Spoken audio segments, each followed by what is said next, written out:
Shalom, shalom, bien-aimés. Nous continuons avec nos enseignements et aujourd'hui, nous allons parler de « Je suis le temple de Dieu, mais je me fais plaisir avec la masturbation ». Eh bien, les églises commencent à faire la promotion de la masturbation et c'est quand même bizarre, bien-aimés, quand nous sommes le temple du Saint-Esprit. Eh bien, le Saint-Esprit, c'est Dieu.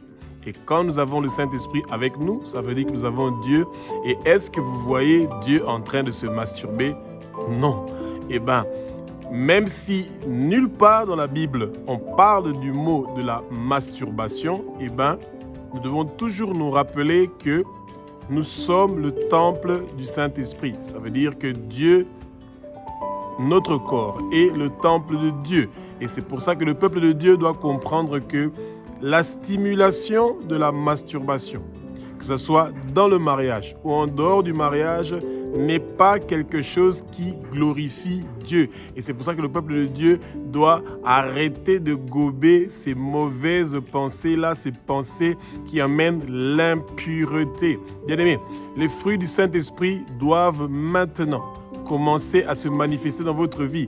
Et la maîtrise de soi, la maîtrise de nos désirs, la maîtrise de la soif du corps est quelque chose que nous devons apprendre à contrôler et que le Saint-Esprit nous aide. Bien-aimés, que ce que je veux dire, que ce ne sont pas des paroles qui viennent de moi, que ce sont des paroles qui sont inspirées par le Saint-Esprit et que le Saint-Esprit prend le contrôle de ma bouche, bien-aimés, parce que nous allons apprendre, vous et moi, au même moment, des choses formidables et merveilleuses qui vont apporter la lumière dans notre vie, bien-aimés. Que les écailles tombent et que nos yeux s'ouvrent. Nous allons connaître la vérité et la vérité va nous affranchir. Que le vent impétueux du Saint-Esprit, comme c'est écrit dans Actes chapitre 2, de verset 1 au verset 4, que ce vent impétueux-là commence à souffler dans chaque domaine de notre vie et que nous soyons dans la plénitude du Saint-Esprit. Bien-aimés, c'est seulement en vivant une vie dans la sanctification, dans la pureté, dans la sainteté, que nous allons pouvoir connaître la vérité du Seigneur bien-aimé.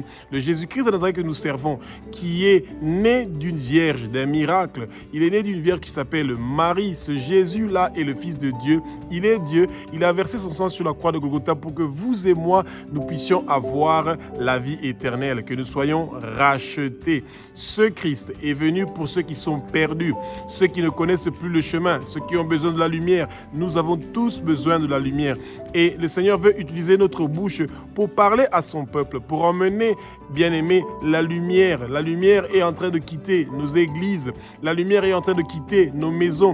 Nous ne sommes plus éclairés. Nous ne sommes pas enseignés. Nous devons chercher à être formés. Genèse chapitre 2, verset 1 dit que Dieu forma Adam à partir de la poussière. Bien-aimés, nous devons être formés. Celui qui est formé par Dieu, eh bien, celui-là, Dieu demeure en lui et sa parole demeure en lui.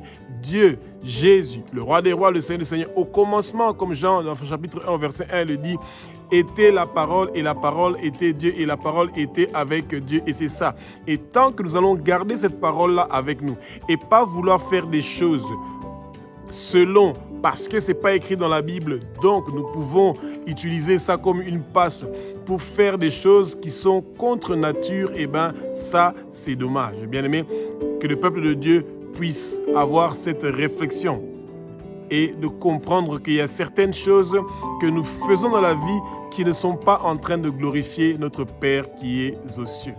1 Corinthiens chapitre 6 du verset 18 au verset 20 nous dit que fuyons l'immoralité sexuelle. Quel que soit le péché qui se passe dans notre vie, ce qui se passe à l'extérieur de notre corps, eh bien, ce péché-là, nous pouvons facilement nous débarrasser de ça.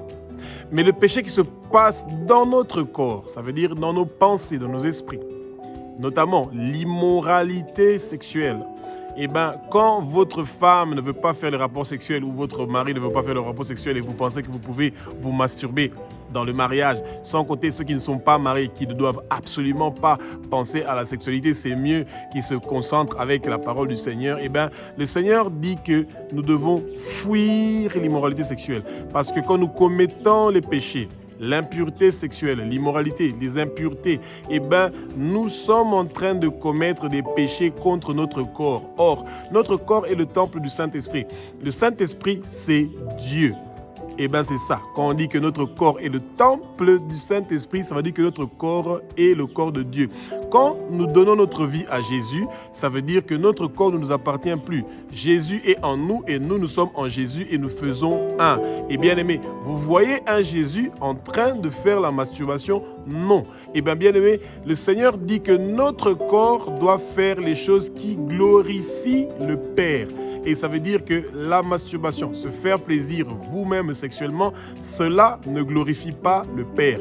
Et c'est la simple raison pour laquelle vous ne devez pas faire ces choses-là. C'est la même chose avec l'alcool, la drogue et toute autre sorte d'addiction. Ces choses-là vous éloignent de la présence du Seigneur. Pourquoi? Parce que vous n'êtes pas en train de faire la volonté du Père, vous êtes en train de faire votre propre volonté.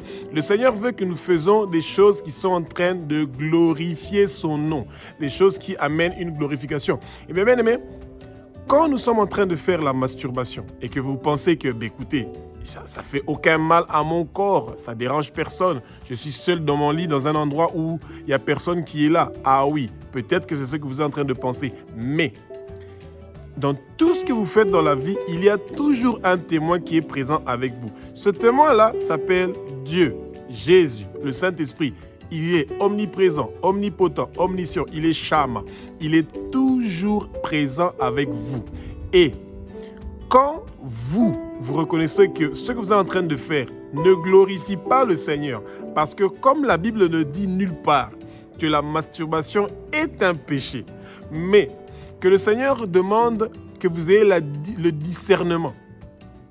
Et cette parole-là, elle est forte. Le fait que le Seigneur dit que votre corps est le temple du Saint-Esprit et le Saint-Esprit, c'est Dieu lui-même qui est en vous.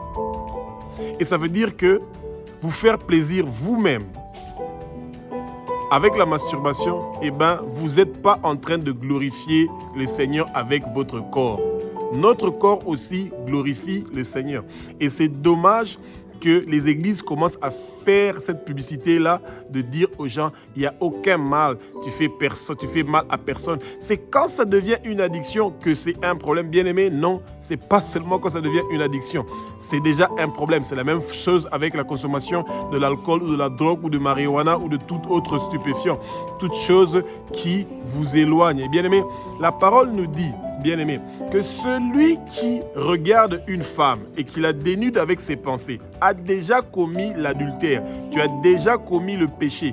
Le fait de désirer une femme que tu as vue qui marche dans la rue et que tu regardes ses formes, son corps, etc., tu commets déjà le péché d'adultère. Et c'est pour ça que vous voyez que dans nos sociétés aujourd'hui, les femmes s'habillent conséquemment. Elles sont poussées par cet esprit de Jézabel pour faire tomber et les hommes et les femmes. Parce que, le rapport homme-homme, femme-femme est en train de se multiplier tous les jours. Ce n'est pas seulement les hommes qui regardent les femmes, mais c'est aussi d'autres femmes qui regardent les femmes et se disent « Ah, celle-là, j'aimerais bien la voir dans mon lit. » Bien aimé, le monde est en train de partir vers sa dérive. Mais la bonne nouvelle est que Jésus, le roi des rois, le Seigneur des seigneurs, veut que vous lui donniez sa vie, que nous tournons vers lui, que nous confessons nos péchés, que nous nous repentons pour qu'il puisse venir souper et manger avec nous et que notre vie soit changée, transformée et que les désirs de la chair quittent et que nos désirs soient le désir des choses d'en haut et pas les choses d'en bas. Nous n'allons pas le nier que le désir sexuel commence à prendre une place très importante dans notre société. Il n'y a nulle part où vous allez tourner les livres, la télévision, les téléphones, dans la rue. Partout où vous passez, vous êtes confronté à la nudité et à la sexualité. Mais quand nous avons donné notre vie à Jésus, nous sommes nés de nouveau. Ça veut dire que les désirs de la chair sont balayés et nous avons les désirs des choses d'en haut. Nous avons besoin des choses qui viennent du Seigneur. Et comme nous avons accepté Jésus et que nous avons reçu le baptême du feu du Saint-Esprit, cette flamme, ce feu que nous avons reçu est en train de brûler en nous. Le Seigneur a payé un grand prix pour que nous puissions recevoir cette flamme, ce feu du Saint-Esprit. Il a envoyé son Fils unique, Jésus-Christ de Nazareth, pour mourir une mort horrible sur la croix de Golgotha et que nous puissions être libérés.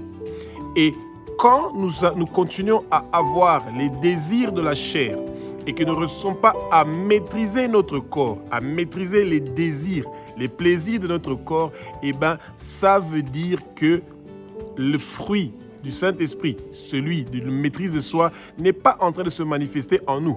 Et quand nous reconnaissons ça devant le Seigneur, et que nous sentons ce désir-là et ce plaisir-là, bien aimé, Abba, notre Père qui est aussi notre Dieu, notre roi, est un Père.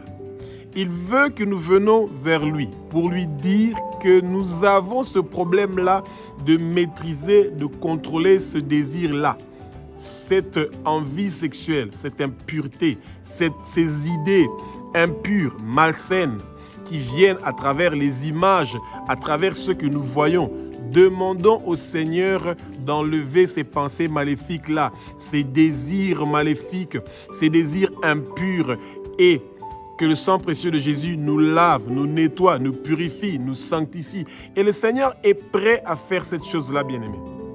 Le Seigneur veut faire cette chose-là pour nous, nous emmener ce changement-là, cette transformation-là. Et le Seigneur sait que quand nous lui demandons, parce qu'il demeure en nous, sa parole demeure en nous, il est prêt pour nous exaucer, de nous délivrer de l'esclavage. Oui, parce que le désir de notre corps nous rend esclaves du péché. Et celui qui est esclave du péché est esclave du Satan. Ça veut dire que tu n'es plus serviteur de Dieu, mais tu es serviteur de Satan. Parce que quand nous sommes serviteurs de Dieu et que nous sommes esclaves de Dieu et que nous sommes avec Dieu, nous cherchons les choses d'en haut et pas les choses d'en bas. Et les plaisirs d'en bas sont des plaisirs temporaires. C'est des choses qui n'ont aucune valeur ajoutée. Ce sont des plaisirs charnels. Et nous devons avoir des plaisirs, des choses qui sont en haut. Et nous devons toujours être la tête. Ça veut dire que nous devons être ceux qui prennent des bonnes décisions. Et la bonne décision, c'est de faire les choses qui glorifient le Seigneur. Et la queue, c'est suivre les autres. Ah, eux, ils disent que la masturbation, c'est bien. Eh bien, on va faire la masturbation ensemble avec eux. Eh bien, on va faire la masturbation. Parce qu'il y a tel pasteur qui avait dit que la masturbation, c'est pas mauvais pour ta vie. Ça, tu déranges personne. Tu fais du mal à personne quand tu te fais plaisir toi-même. Eh bien, bien aimé, ça, c'est sa façon qu'il a trouvé d'interpréter la parole. Demandez au Saint-Esprit de vous révéler ce que le Saint-Esprit pense de cela, bien-aimé. Les choses que vous ne pouvez pas faire où vos enfants sont, les choses que vous ne pouvez pas parler ensemble avec vos enfants, eh bien, ce n'est pas un pasteur qui doit faire la publicité de ces choses-là avec vos enfants et avec votre famille, bien-aimé.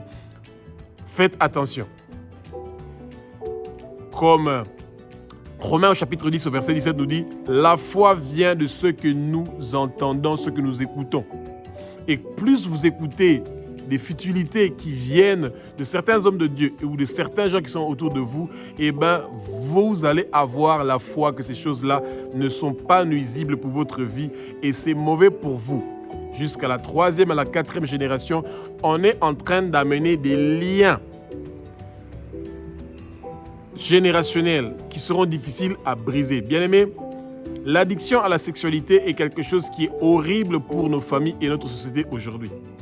Et ça peut amener des combats monstrueux et horribles et beaucoup de frustration dans nos familles et dans notre société. Et c'est pour ça que le peuple de Dieu doit comprendre que les choses qui ne glorifient pas le Père doivent être balayées de notre vie au nom puissant de Jésus-Christ de Nazareth. L'attaque de nos pensées est quelque chose que nous allons souvent vivre et que nous devons être prêts en tant que peuple de Dieu à savoir résister contre les attaques qui se font contre nos pensées. Et le Satan sait, il a trouvé une faille, soi-disant, que dans la Bible, nulle part c'est écrit que c'est interdit de faire la masturbation, que la masturbation est un péché. Mais le Seigneur attend de nous, en tant que ses enfants, que nous ayons un bon jugement. Et c'est pour ça que dans ce bon jugement-là, nous devons penser aux choses qui doivent glorifier le Seigneur. Et que nous devons contrôler nos envies, nos désirs. Le Seigneur veut que nous prenions nous-mêmes la responsabilité de contrôler nos envies et nos désirs et nos pensées. Et le Seigneur nous a donné des yeux pour le glorifier, pas des yeux pour le déshonorer. Et c'est pour ça que le peuple de Dieu doit comprendre que le Seigneur veut absolument que nous puissions jouir de toute notre liberté, mais en prenant des bonnes décisions. Et les choses qui ne sont pas favorables pour notre croissance spirituelle, des choses qui sont en train de nous détruire, et notamment des choses qui ne sont pas écrites dans la Bible, mais qui sont devenues une mode, un style de vie de nos jours, c'est quelque chose de triste. Et que quand nous voyons que notre jeunesse est en train d'être détruite par ces addictions-là, des choses qu'ils sont en train de voir dans les réseaux sociaux ou sur Internet, etc., et que nous sommes en train de roucouler comme des pigeons au lieu de rugir comme des lions pour les sauver, et bien aimés, nous ne sommes pas en train seulement de nous détruire nous-mêmes à travers l'acceptation des choses comme la masturbation. L'un emmène l'autre.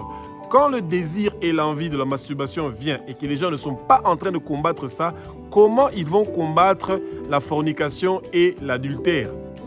Et finalement, l'addiction à la sexualité qui amène l'impureté sexuelle, l'impureté des pensées et qui nous éloigne du Seigneur. Et que notre priorité ne sera plus celui d'étudier la parole et de prier, mais celui d'être diverti par les choses qui nous emmènent dans le désir sexuel. Et quand nous avons besoin de la sexualité pour avoir le divertissement et pour pouvoir être apaisés, eh bien, ça veut dire que nous avons perdu la maîtrise de soi et que nous nous sommes éloignés de ce que le Seigneur a prévu pour nous.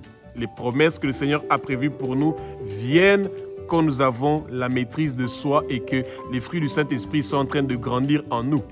Et bien aimés, le moment est arrivé que le peuple de Dieu puisse ouvrir ses yeux, que les écailles tombent et que nous connaissions la vérité pour être affranchis.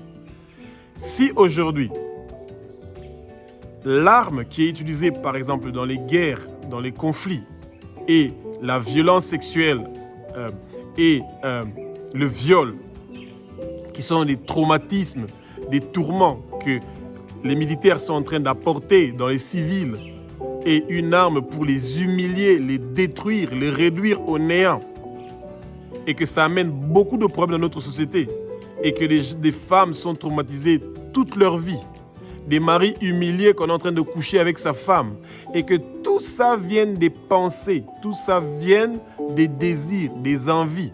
Quand nous savons que ces choses-là sont en train de détruire notre société, eh bien nous devons prier le Seigneur que nos jeunes ne tombent pas dans ce piège-là d'être emportés par ces désirs et ces envies qui peuvent les pousser à commettre le viol, l'immoralité sexuelle, l'inceste, l'impudicité, la fornication, l'adultère plus tard dans leur mariage.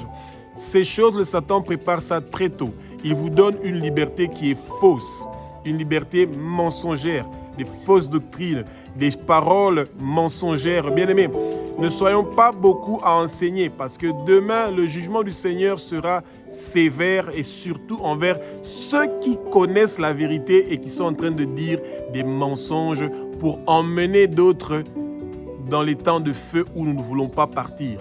Que le royaume du Satan soit vidé et que le royaume de Jésus soit rempli et que nous puissions connaître cette vérité qui nous rapproche du Seigneur.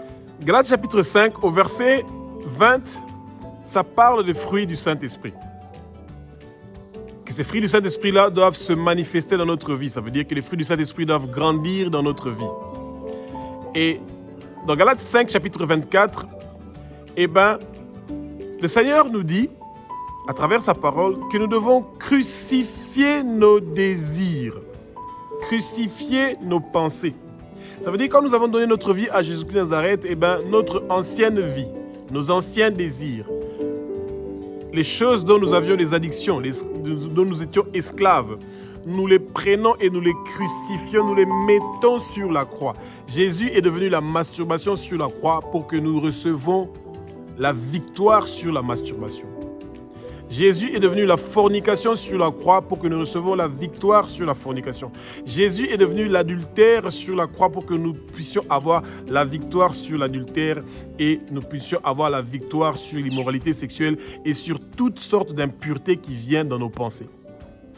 Et le Seigneur le sait que quand nous allons avoir la victoire sur nos pensées et que nos pensées vont être remplies de sa parole, eh bien, nous avons la victoire. Et le Satan le sait, qu'une fois que nous allons avoir la victoire dans nos pensées, eh bien, le Satan, les démons, les léviathans, les esprits de Jézabel, les esprits de Léviathan, de manipulation, de domination, de contrôle, seront les marchepieds de nos pieds et nous allons être des instruments puissants, formidables et que notre flamme, le feu du Saint-Esprit qui brûle en nous, va faire un travail merveilleux pour gagner les âmes et les amener vers Jésus. Ce que la masturbation et tous les autres impuretés et immoralités sexuelles font, c'est de nous éloigner de Jésus et éteindre notre flamme, notre feu. Galates 5, 24 nous dit que Jésus a payé un grand prix pour que nous puissions avoir la liberté. Et il demande que nous crucifions nos péchés, nos désirs, nos envies, nos passions sur la croix. Et c'est pour ça que, bien-aimés, le labour, le brisement que Jésus apporte dans notre vie pour pouvoir nous changer, pour enlever les désirs de la chair, ça ne sera pas toujours facile. Et chaque fois, avant que nous commettons un péché, réfléchissons, pensons à comment Jésus a souffert sur la croix et comment il a versé son sang pour nous. Et c'est ça. Et chaque fois que vous allez vouloir faire la masturbation, la fornication ou l'adultère ou l'immoralité sexuelle ou toutes sortes d'impuretés, pensez au sang que Jésus a versé sur la croix pour que nous puissions être libérés. Comment Jésus a été crucifié sur la croix. Et aujourd'hui, parce que les gens ne meurent pas directement physiquement, c'est pour ça qu'ils n'ont plus la crainte de Dieu. Ils parlent au nom de Dieu. Ainsi dit l'Éternel. Ils humilient Dieu devant son peuple. Ils disent des mensonges au nom de Dieu. Et ils reçoivent la puissance du dragon et l'esprit de luxure, le pouvoir avec les finances, la manipulation, la domination, le contrôle. Ils sont en train d'oppresser, de traumatiser le peuple de Dieu. Bien-aimés, sortez de ces gens. Sortez au milieu d'eux. Sortez de là. Cherchez la face du Seigneur. Que la parole retourne dans nos églises. La parole est sortie de nos églises. La parole et le désir de nos dirigeants, de nos pasteurs, sont en train de primer. Et les gens pensent que certaines choses qu'ils sont en train de dire ou de faire sont des blagues. Non, ils savent ce qu'ils sont en train de faire. Étudions la parole comme les gens de Béret.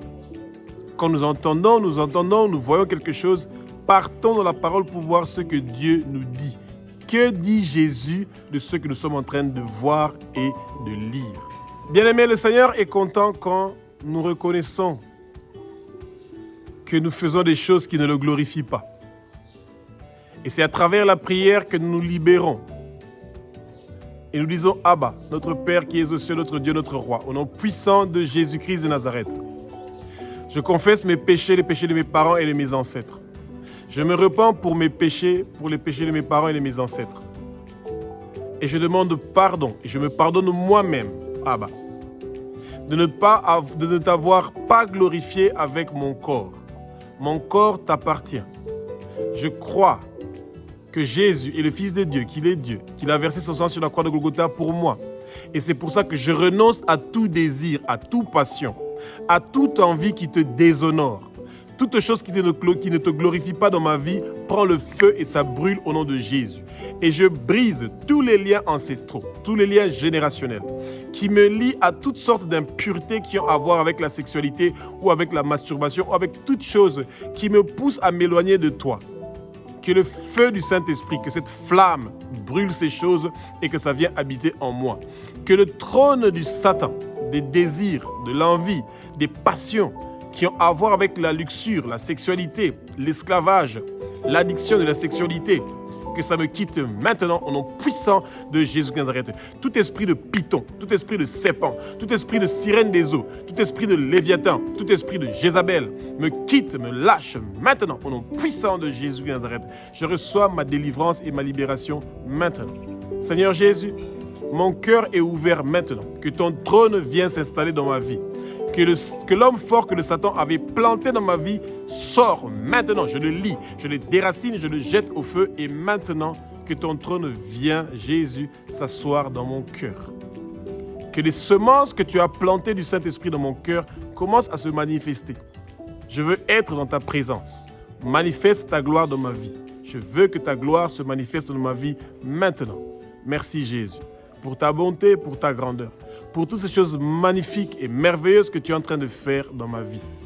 Alléluia.